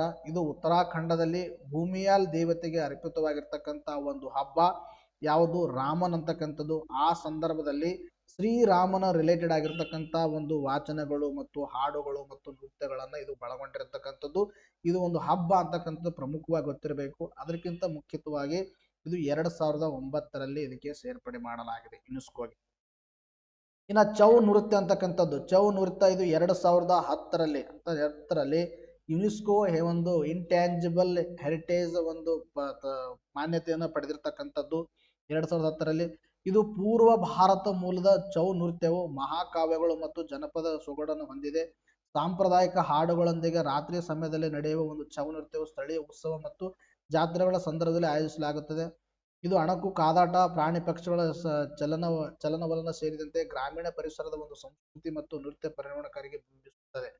ಇದು ಏನಂದ್ರೆ ಪ್ರಮುಖವಾಗಿ ಪೂರ್ವ ಭಾರತದಲ್ಲಿ, ಪೂರ್ವ ಭಾರತ ರೀಸನ್ ಕೂಡ ಇಂಪಾರ್ಟೆಂಟ್. ಇದು ಪೂರ್ವ ಭಾರತದಲ್ಲಿ ಪ್ರಮುಖವಾಗಿರ್ತಕ್ಕಂಥದ್ದು. ಇನ್ನು ರಾಮಲೀಲಾ ಅಂತಕ್ಕಂಥದ್ದು ಉತ್ತರ ಭಾರತದಲ್ಲಿ ಪ್ರಮುಖತೆ ಪಡೆದುಕೊಂಡಿರ್ತಕ್ಕಂಥದ್ದು. ಇದು ಒಂದು ನೃತ್ಯ, ಚೌ ನೃತ್ಯ ಅಂತಕ್ಕಂಥದ್ದು. ಈ ಚೌ ನೃತ್ಯದಲ್ಲಿ ಏನು ಮಾಡಲಾಗುತ್ತಂದ್ರೆ ಎನ್ವೈರನ್ಮೆಂಟ್ ವಿತ್ ಹ್ಯೂಮನ್ ಸೆಲೆಬ್ರೇಷನ್ ಅಂತ ಹ್ಯೂಮನ್ ಸೊಸೈಟಿಗೆ ಒಂದು ಲಿಂಕ್ ಮಾಡಿ ಪ್ರದರ್ಶನ ಮಾಡ್ತಕ್ಕಂಥ ಒಂದು ನೃತ್ಯ ಇದು ಚೌ ನೃತ್ಯ ಅಂತಕ್ಕಂಥದ್ದು. ಇದನ್ನ 2010ರಲ್ಲಿ ಯುನೆಸ್ಕೋ ಒಂದು ಇಂಟ್ಯಾಂಜಿಬಲ್ ಹೆರಿಟೇಜ್ ಪಟ್ಟಿಯಲ್ಲಿ ಸೇರ್ಪಡೆ ಮಾಡಲಾಗಿರ್ತಕ್ಕಂಥದ್ದು. 2010ರಲ್ಲಿ ಇದು ಮಾನ್ಯತೆ ಪಡೆದಿರ್ತಕ್ಕಂಥದ್ದು. ಇನ್ನು ನೆಕ್ಸ್ಟ್ ಯಾವುದಂದ್ರೆ ರಾಜಸ್ಥಾನದ ಒಂದು ಕಲ್ಬಿಲಿಯಾ ನೃತ್ಯ. ಕಲ್ಬಿಲಿಯಾ ಅಂತಕ್ಕಂಥದ್ದು ಕೂಡ ಒಂದು ನೃತ್ಯ. ಅರ್ಥ ಯಾವ ತರ ಚೌ ಅಂತಕ್ಕಂಥದ್ದು ನೃತ್ಯ ಇತ್ತು, ರಾಜಸ್ಥಾನದ ಕಲ್ಬಿಲಿ ಅಂತಕ್ಕಂಥದ್ದು ಕೂಡ ಇದು ನೃತ್ಯ 2010ರಲ್ಲಿ ಸೇರ್ಪಡೆ ಮಾಡಲಾಗಿದೆ. ಪೌರಾಣಿಕ ಕಥನಗಳನ್ನು ಕಲ್ಬಿಲಿಯ ನೃತ್ಯದ ಮೂಲಕ ಪ್ರಸ್ತುತಪಡಿಸಲಾಗುತ್ತದೆ. ಹಾವಾಡಿಗ ಸಂಪ್ರದಾಯದ ಜನರು ಈ ನೃತ್ಯ ಪ್ರಕಾರದಲ್ಲಿ ಪರಿಣಿತರು. ಮಹಿಳೆಯರು ಕರಿಬಣ್ಣದ ಒಂದು ಲಂಗ ಧರಿಸಿ ಸರ್ಪದಂತೆ ಬಳಕುತ್ತಾ ನೃತ್ಯವನ್ನು ಪ್ರದರ್ಶಿಸುತ್ತಾರೆ. ಪುರುಷರು ಈ ಸಂದರ್ಭದಲ್ಲಿ ಖಂಜರಿ ಮತ್ತು ಪುಂಗಿಯಂತ ಸಾಂಪ್ರದಾಯಿಕ ವಾದ್ಯಗಳನ್ನು ನುಡಿಸುತ್ತಾರೆ. ಸಾಂಪ್ರದಾಯಿಕ ಹಾಡುಗಳು ಪೀಳಿಗೆಯಿಂದ ಪೀಳಿಗೆ ಮೌಖಿಕವಾಗಿ ಹರಿದು ಬಂದಿದ್ದು ಪ್ರಸ್ತುತಪಡಿಸುವ ಬಗೆ ವಿಶಿಷ್ಟವಾಗಿದೆ. ಆಧುನಿಕತೆ ಗಾಳಿಯಲ್ಲಿಯೂ ಕೂಡ ಈ ಕಲೆಯನ್ನು ಉಳಿಸಿಕೊಂಡು ಬಂದಿರುವುದು ಹೆಗ್ಗಳಿಕೆ ಆತೈತ. ಸ್ಟಿಲ್ ಇದು ಪೌರಾಣಿಕ ಕಥನಗಳನ್ನ ಹೇಳ್ತಕ್ಕಂಥ ಒಂದು ನೃತ್ಯ. ಇದು ನೃತ್ಯದಲ್ಲೇ ಪೌರಾಣಿಕ ಕಥನಗಳನ್ನ ಎಕ್ಸ್ಪ್ರೆಷನ್ ಮಾಡಲಾಗುತ್ತೆ. ಇಲ್ಲಿ ಏನಂದ್ರೆ ಹಾವಾಡಿಗ ಸಂಪ್ರದಾಯದ ಜನರು ಈ ನೃತ್ಯದಲ್ಲಿ ಪರಿಣಿತರು. ಹಾವಾಡಿಗರು ಅಂತ ಹಾವನ್ನ ಹಿಡಿತಾರಲ್ಲ ಅವರು. ಇಲ್ಲಿ ಏನ್ ಮಾಡಲಾಗತ್ತಂದ್ರೆ ಮಹಿಳೆಯರು ಏನ್ ಮಾಡ್ತಾರ, ಕರಿ ಬಣ್ಣದ ಒಂದು ಲಂಗವನ್ನ ಧರಿಸ್ತಾರ. ಆಯ್ತಾ, ಅವ್ರ ಉಡುಪುಗಳು ಈ ತರ ಇರ್ತಾವ. ಆ ಸಂದರ್ಭದಲ್ಲಿ ಇವ್ರು ಏನ್ ಮಾಡ್ತಾರ ಅಂದ್ರೆ ಸರ್ಪದಂತೆ ಬಳಕ್ತಾ ಇರ್ತಾರ. ಅಲ್ಲಿ ಪುರುಷರು ಏನ್ ಮಾಡ್ತಾರ, ಪುಂಗಿಯನ್ನ ಊದ್ತಿರ್ತಾರ. ಆಯ್ತಾ, ಪುಂಗಿಯನ್ನ ಊದ್ತಿರ್ತಾರ. ಆ ಪುಂಗಿ ಸೌಂಡ್ಗೆ ತಕ್ಕಂತೆ ಏನ್ ಮಾಡ್ತಾರ, ಮಹಿಳೆಯರು ನೃತ್ಯವನ್ನ ಮಾಡ್ತಿರ್ತಾರೆ. ಇದಕ್ಕೆ ನಾವೇನ್ ಕರಿತೀವಿ, ಕಲ್ಬಿಲಿಯಾ ಅಂತ ಕರಿತೀವಿ. ಇದು ಏನಂದ್ರೆ ಪ್ರಮುಖವಾಗಿ ರಾಜಸ್ಥಾನದ ಒಂದು ನೃತ್ಯ. ಇದು ರಾಜಸ್ಥಾನಕ್ಕೆ ಸಂಬಂಧಪಟ್ಟಿರ್ತಕ್ಕಂಥದ್ದು. 2010ರಲ್ಲಿ ಸೇರ್ಪಡೆಯಾಗಿದೆ. ಇಂಪಾರ್ಟೆಂಟ್ ಆಗಿರ್ತಕ್ಕಂಥ ಫ್ಯಾಕ್ಟ್ಸ್ಗಳು. ಇನ್ ನೆಕ್ಸ್ಟ್ ಕೇರಳದ ಮುಡಿಯಟ್ಟು ಅಂತಕ್ಕಂಥದ್ದು. ಕೇರಳದ ಮುಡಿಯಟ್ಟು 2010ರಲ್ಲಿ ಇದನ್ನು ಕೂಡ ಏನಂದ್ರೆ ಈ ಒಂದು ಯುನೆಸ್ಕೋ ಇಂಟ್ಯಾಂಜಿಬಲ್ ಮಾನ್ಯತೆಯನ್ನು ಪಡೆದುಕೊಂಡಿರ್ತಕ್ಕಂಥದ್ದು. ಇದು ಪ್ರಸಿದ್ಧ ನೃತ್ಯ ಪ್ರಕಾರವನ್ನು ಒಳಗೊಂಡ ನಾಟಕವಾಗಿದೆ. ನೃತ್ಯವನ್ನು ಒಳಗೊಂಡ ನಾಟಕ ಯಾವುದು, ಮುಡಿಯಟ್ಟು. ಇನ್ನು ಕುಡಿಯಟ್ಟಮ್ಮು ಕೂಡ ನೃತ್ಯವನ್ನು ಒಳಗೊಂಡ ನಾಟಕ. ಮುಡಿಯಟ್ಟು ಮತ್ತು ಕುಡಿಯಟ್ಟಮ್ಮು ಪ್ರಸಿದ್ಧ ನೃತ್ಯವನ್ನು ಒಳಗೊಂಡ ನಾಟಕವಾಗಿದೆ. ಕಾಳಿ ಮಾತೆ ದಾರಿಕಾ ರಾಕ್ಷಸನ ನಡುವೆ ನಡೆಯುವ ಕಾಳಗವನ್ನು ಚಿತ್ರಿಸುವ ನೃತ್ಯ ನಾಟಕ. ಭಗವತಿ ಕಾವು ದೇವಾಲಯಗಳಲ್ಲಿ ಪ್ರತಿ ವರ್ಷ ನಡೆಯುವ ಈ ಆಚರಣೆಯಲ್ಲಿ ಜನರು ದೊಡ್ಡ ಸಂಖ್ಯೆಯಲ್ಲಿ ಪಾಲ್ಗೊಳ್ಳುತ್ತಾರೆ. ನೃತ್ಯ ನಾಟಕವು ಮೊದಲು ಪಾತ್ರಧಾರಿಗಳು ಉಪವಾಸ ಮತ್ತು ಪ್ರಾರ್ಥನೆ ಮೂಲಕ ತಮ್ಮನ್ನು ಶುದ್ಧಿಸಿಕೊಳ್ಳುತ್ತಾರೆ. ಅಧರ್ಮದ ವಿರುದ್ಧ ಧರ್ಮದ ಗೆಲುವನ್ನು ಬಿಂಬಿಸುವ ಇದು ಕಾಳಿ ಮಾತೆಯ ಶಕ್ತಿಯನ್ನು ಪ್ರದರ್ಶಿಸುತ್ತದೆ. ಇಲ್ಲಿ ಏನಾಗುತ್ತಂದ್ರೆ ಕಾಳಿ ಮಾತೆ ಮತ್ತು ದಾರಿಕಾ ಅಂತಕ್ಕಂಥ ರಾಕ್ಷಸ, ಕಾಳಿ ಮಾತೆ ಮತ್ತು ದಾರಿಕಾ ಅಂತಕ್ಕಂಥ ರಾಕ್ಷಸ ಮತ್ತು ದೇವರ ಮಧ್ಯದಲ್ಲಿ, ಅಂದ್ರೆ ಇಲ್ಲಿ ಕಾಳಿಕಾ ಮಾತ್ರೆ ಅಂದ್ರೆ ಒಳ್ಳೆಯದು, ರಾಕ್ಷಸ ಅಂದ್ರೆ ಕೆಟ್ಟದ್ದು. ಇಲ್ಲಿ ಏನ್ ಮಾಡಲಾಗುತ್ತಂದ್ರೆ ಕೆಟ್ಟದರ ಮೇಲೆ ಒಳ್ಳೆಯದರ ವಿಜಯವನ್ನು ಏನ್ ಮಾಡಲಾಗುತ್ತೆ, ಸಂಕೇತಿಸಲಾಗುತ್ತೆ ಈ ನೃತ್ಯದಲ್ಲಿ. ಇದು ಕೇರಳದಲ್ಲಿ ಪ್ರಸಿದ್ಧವಾಗಿರ್ತಕ್ಕಂಥದ್ದು. 2010ರಲ್ಲಿ ಇದೇನಾಗಿದೆ, ಮಾನ್ಯತೆಯನ್ನು ಪಡೆದುಕೊಂಡಿರ್ತಕ್ಕಂಥದ್ದು. ನೆಕ್ಸ್ಟು ಇನ್ನು ಲಡಾಖ್ನ ಬೌದ್ಧ ಘೋಷಣೆಗಳು, ಲಡಾಖ್ನ ಬೌದ್ಧ ಘೋಷಣೆಗಳು. ಲಡಾಖ್ ಪ್ರಕೃತಿಕ ಒಂದು ಸೌಂದರ್ಯದೊಂದಿಗೆ ವಿಶಿಷ್ಟ ಸಂಪ್ರದಾಯವನ್ನು ಹೊಂದಿರುವ ಪ್ರದೇಶ. ಲಡಾಖ್ನ ಬೌದ್ಧ ಒಂದು ಲಮಾಗಳು ಮಹಾಯಾನ ಮತ್ತು ವಜ್ರಯಾನ ಸಂಪ್ರದಾಯಗಳಲ್ಲಿ ಸ್ಥಾಪಿತವಾಗಿರೋ ಪವಿತ್ರ ಘೋಷ ಅಥವಾ ಪಠಣವನ್ನು ಮಾಡುತ್ತಾರೆ. ಇದು ಒಂದು ಯಾವ ತರ ವೇದ ಪಠಣ ಇತ್ತು ನೋಡ್ರಿ, ಆ ತರ. ಇದ್ರ ವಜ್ರಯಾನ ಮತ್ತು ಮಹಾಯಾನ ಬುದ್ಧಿಸಂ ಸಂಬಂಧಪಟ್ಟಿರ್ತಕ್ಕಂಥದ್ದು ಇವು. ನಿಗ್ಮಾ ಒಂದು ಖಗೋಳ ಶಾಕ್ಯ ಮತ್ತು ಗೇಲುಕ ಪಂಥಗಳಲ್ಲಿ ಇದನ್ನು ಆಚರಿಸಲಾಗುತ್ತದೆ. ಈ ಘೋಷಗಳು ಆಧ್ಯಾತ್ಮಿಕ ಮತ್ತು ನೈತಿಕ ಉದ್ದೇಶಗಳನ್ನು ಬೋಧಿಸಲಾಗುತ್ತೆ. ಈ ಲಡಾಖ್ನ ಬೌದ್ಧ ಘೋಷಗಳು ಅಂತಕ್ಕಂಥದ್ದು ಗೊತ್ತಿರಬೇಕು. ಇದು ಪ್ರಮುಖವಾಗಿ ಏನಂದ್ರೆ ಬುದ್ಧಿಸಂಗೆ ಸಂಬಂಧಪಟ್ಟಿರ್ತಕ್ಕಂಥದ್ದು. ಇಲ್ಲಿ ಏನಂದ್ರೆ ಇನ್ನೊಂದು ಬೌದ್ಧ ಅನ್ನೋದಕ್ಕಿಂತ ಬೌದ್ಧ ಲಮಾನಗಳು ಮತ್ತು ಮಹಾಯಾನ, ಹೀನಾಯನ, ವಜ್ರಯಾನ ಅಂತ ನೀವು ಏನು ಓದಿದ್ರಿ, ವಜ್ರಯಾನ, ಮಹಾಯಾನ, ಹೀನಾಯನ ಅಂತಕ್ಕಂಥ ಬೌದ್ಧ ಧರ್ಮದಲ್ಲಿ ಸಂಬಂಧಪಟ್ಟಿರ್ತಕ್ಕಂಥದ್ದು. ಅದರಲ್ಲಿ ಮತ್ತೆ ಪಂಥಗಳು ನಿಗ್ಮಾ ಪಂಥ, ಕುಗೇಡ ಪಂಥ, ಶಾಕ್ಯ, ಗೆಲುಕ ಪಂಥಗಳಲ್ಲಿ ಏನಾಗುತ್ತೆ, ಇದು ಪ್ರಸಿದ್ಧವಾಗಿರ್ತಕ್ಕಂಥದ್ದು. 2012ರಲ್ಲಿ ಸೇರ್ಪಡೆಯಾಗಿದೆ. ಇನ್ನು ಮಣಿಪುರದ ಸಂಕೀರ್ತನ ಅಂತಕ್ಕಂಥದ್ದು, ಇದು ಬುಡಕಟ್ಟು ರಾಜ್ಯ ಮಣಿಪುರದಲ್ಲಿ ಶ್ರೀಕೃಷ್ಣನ ಭಕ್ತರು ನಡೆಸುವ ಸಂಕೀರ್ತನ ತನ್ನದೇ ಆದ ಲಯ ಮತ್ತು ವೈಶಿಷ್ಟ್ಯವನ್ನು ಹೊಂದಿದೆ. ಮಣಿಪುರದ ವೈಶಿಷ್ಟ್ಯ ಸಂಪ್ರದಾಯವನ್ನು ಅವರು ಶ್ರೀಕೃಷ್ಣನ ಬದುಕಿನ ಕಥನವನ್ನು ಹಾಡುಗಳು ಮತ್ತು ನೃತ್ಯದ ಮುಖ್ಯ ಪ್ರಸ್ತುತಪಡುತ್ತಾರೆ. ಇಟ್ ಮೀನ್ಸ್ ದಾಟ್ ಇದು ಏನಂದ್ರೆ ಮಣಿಪುರದಲ್ಲಿ ನಡೀತಕ್ಕಂಥ ಒಂದು ಬುಡಕಟ್ಟು ಒಂದು ಆಚರಣೆ ಇದು. ಬುಡಕಟ್ಟು ಆಚರಣೆ ಯಾವುದಂದ್ರೆ ಮಣಿಪುರದ ಒಂದು ಸಂಕೀರ್ತನ ಅಂತಕ್ಕಂಥದ್ದು. ಇಲ್ಲಿ ಶ್ರೀಕೃಷ್ಣ ಅಂತಕ್ಕಂಥದ್ದು ಇಲ್ಲಿ ಏನಂದ್ರೆ ದೇವರ ಇರ್ತಾರ, ಶ್ರೀಕೃಷ್ಣ ದೇವರು. ಇವರ ಈ ಒಂದು ಶ್ರೀಕೃಷ್ಣನಿಗೆ ಭಕ್ತರ ಒಂದು ಆಚರಣೆ ಅಂತ, ಭಕ್ತರ ಒಂದು ಭಕ್ತಿಯನ್ನು ಏನು ಎಕ್ಸ್ಪ್ರೆಸ್ ಮಾಡ್ತಾರೆ ನೋಡ್ರಿ, ಅದರ ರಿಲೇಟೆಡ್ ಇದು ಮಣಿಪುರದ ಸಂಕೀರ್ತನ ಅಂತಕ್ಕಂಥದ್ದು. ಅರ್ಥ ಆಯ್ತಾ? ಇನ್ನು ನೆಕ್ಸ್ಟ್ ಯಾವುದಂದ್ರೆ ಯೋಗ ಅಂತಕ್ಕಂಥದ್ದು. ಇದನ್ನು 2016ರಲ್ಲಿ ಸೇರ್ಪಡೆ ಮಾಡಲಾಗಿದೆ. ಯೋಗ ಪದ್ಧತಿ ಇಡೀ ವಿಶ್ವಕ್ಕೆ ಆರೋಗ್ಯಕರ ಜೀವನ ಶೈಲಿಯನ್ನು ಪ್ರದರ್ಶಿಸುತ್ತದೆ. ಪ್ರತಿ ವರ್ಷ ಜೂನ್ 21ರಂದು ನಾವು ವಿಶ್ವದ 150ಕ್ಕೂ ಹೆಚ್ಚು ದೇಶಗಳಲ್ಲಿ ಅಂತಾರಾಷ್ಟ್ರೀಯ ಯೋಗ ದಿನವನ್ನು ಆಚರಣೆ ಮಾಡ್ತೀವಿ. ಶಾರೀರಿಕ ಹಾಗೂ ಮಾನಸಿಕ ಸ್ವಾಸ್ಥ್ಯಕ್ಕಾಗಿ ಯೋಗದ ಕಡೆಗೆ ಜನರ ಆಕರ್ಷಣೆ ಆಗ್ತಾರೆ. ಆಯ್ತಾ? ಯೋಗವನ್ನ 2016ರಲ್ಲಿ ನಾವೇನ್ ಮಾಡಿದೀವಿ, ಈ ಒಂದು ಮಾನ್ಯತೆಯನ್ನು ಪಡೆದುಕೊಂಡಿದ್ದೀವಿ ಯುನೆಸ್ಕೋದು. ಪ್ರತಿ ವರ್ಷ ಜೂನ್ 21ರಂದು ಇಂಟರ್ನ್ಯಾಷನಲ್ ಯೋಗ ಡೇ ಅನ್ನ ಸೆಲೆಬ್ರೇಟ್ ಮಾಡ್ತೀವಿ. ಇನ್ನು ನೆಕ್ಸ್ಟ್ 2017 ಕುಂಭಮೇಳ. 2017ರಲ್ಲಿ ಕುಂಭಮೇಳ ಏನಾಗಿದೆ, ಪಡೆದುಕೊಂಡಿರ್ತಕ್ಕಂಥದ್ದು ಈ ಒಂದು ಯುನೆಸ್ಕೋ ಇಂಟ್ಯಾಂಜಿಬಲ್ ಒಂದು ಮಾನ್ಯತೆ. ಈ ಒಂದು ಕುಂಭಮೇಳ ಅಂತಕ್ಕಂಥದ್ದು ಹಿಂದೂ ಧರ್ಮದ ಪ್ರಮುಖ ಆಚರಣೆ. ಹಿಂದೂ ಧರ್ಮದ ಪ್ರಮುಖ ಆಚರಣೆ ಇದು 2017ರಲ್ಲಿ ಪಡೆದುಕೊಂಡಿರ್ತಕ್ಕಂಥದ್ದು. ವಿಶ್ವದಲ್ಲಿ ಅತಿ ಹೆಚ್ಚು ಭಕ್ತರು ಒಂದೇ ಕಡೆಯಲ್ಲಿ ಸೇರುವ ಒಂದು ಖ್ಯಾತಿ ಇದು, ಅಥವಾ ಒಂದು ಪರ್ವ ಇದು. ಪವಿತ್ರ ಸ್ಥಾನವನ್ನೇ ಕುಂಭಮೇಳದ ಮುಖ್ಯ ಘಟ್ಟವಾಗಿದೆ. ಆಧ್ಯಾತ್ಮಿಕ ಅನುಭವ ಪಡೆಯುವ ಸಂಬಂಧ ಕೋಟ್ಯಾಂತರ ಜನ ಕುಂಭಮೇಳದಲ್ಲಿ ಪಾಲ್ಗೊಳ್ತಾರ. ಇತ್ತೀಚೆಗೆ ಆಯ್ತು ಎಲ್ಲಿ, ಉತ್ತರ ಪ್ರದೇಶದಲ್ಲಿ ನಡೆಯುತ್ತೆ. ಅರ್ಥ ಆಯ್ತಾ? ಇನ್ನು ನೆಕ್ಸ್ಟ್ ನೋಡಿ, ದುರ್ಗಾ ಪೂಜೆ ಅಂತಕ್ಕಂಥದ್ದು 2021ರಲ್ಲಿ ಇದೇನಾಗಿದೆ, ಇಂಟ್ಯಾಂಜಿಬಲ್ ಸೈಟ್ ಅನ್ನು ಪಡೆದುಕೊಂಡಿದೆ. ದುರ್ಗಾ ಪೂಜೆ ಪಶ್ಚಿಮ ಬಂಗಾಳಕ್ಕೆ ಸಂಬಂಧಪಟ್ಟಿರ್ತಕ್ಕಂಥದ್ದು. It is related to the Paschim Bangal. ಕೋಲ್ಕತ್ತಾದ Kali ಆರಾಧನೆಗೆ ದೀರ್ಘ ಇತಿಹಾಸವಿದೆ. ಈ ದೇವಿ ಆರಾಧನೆ ಮುಂದುವರಿದ ಭಾಗವಾಗಿ ನವರಾತ್ರಿ 9 ದಿನಗಳ ಕಾಲ ದುರ್ಗೆಯನ್ನು ಪೂಜಿಸಲಾಗುತ್ತದೆ. ದೊಡ್ಡ ದೊಡ್ಡ ಮಂಟಪಗಳನ್ನು ನಿರ್ಮಿಸಿ ಅವುಗಳನ್ನು ಸುಂದರವಾಗಿ ಅಲಂಕರಿಸಲಾಗುತ್ತದೆ. ದುರ್ಗೆ ಪ್ರತಿಮೆಯನ್ನು ಇರಿಸಿ 9 ದಿನಗಳ ಕಾಲ ಪೂಜೆ, ನೈವೇದ್ಯ, ಆರತಿ ನಡೆಯುತ್ತದೆ. ಈ ಮೂರ್ತಿಗಳನ್ನು ಕಲಾವಿದರು ಮತ್ತು ಶಿಲ್ಪಿಗಳು ನದಿಗಳಿಂದ ತಂದು ಆ ಮಣ್ಣಿಂದ ನಿರ್ಮಿಸಲಾಗುತ್ತದೆ. ಒಟ್ಟಾರೆಯಾಗಿ ದುರ್ಗಾ ಪೂಜೆ ಅಂದ್ರೆ ಇದು ಮಹಾನವಮಿ ನವರಾತ್ರಿ ಸಂದರ್ಭದಲ್ಲಿ ಏನ್ ಮಾಡಲಾಗತ್ತಂದ್ರೆ ಇಲ್ಲಿ ಕಾಳಿ ಆರಾಧನೆಗೆ ಸಂಬಂಧಪಟ್ಟಿರ್ತಕ್ಕಂಥದ್ದು, ಕಾಳಿಯನ್ನ ಆರಾಧನೆ ಮಾಡಲಾಗುತ್ತೆ. ಇದು ಪಶ್ಚಿಮ ಬಂಗಾಳದ್ದು ಯಾವುದು, ದುರ್ಗಾ ಪೂಜೆ ಅಂತಕ್ಕಂಥದ್ದು. 2023ರಲ್ಲಿ ಗುಜರಾತಿನ ಒಂದು ಗರ್ಭಾ ಒಂದು ಏನಾಗಿದೆ, ಮಾನ್ಯತೆ ಪಡೆದಿದೆ. ನವರಾತ್ರಿ ಸಂದರ್ಭದಲ್ಲಿ ಪ್ರಸಿದ್ಧ ಆಚರಣೆ ಇದು ಗರ್ಭಾ.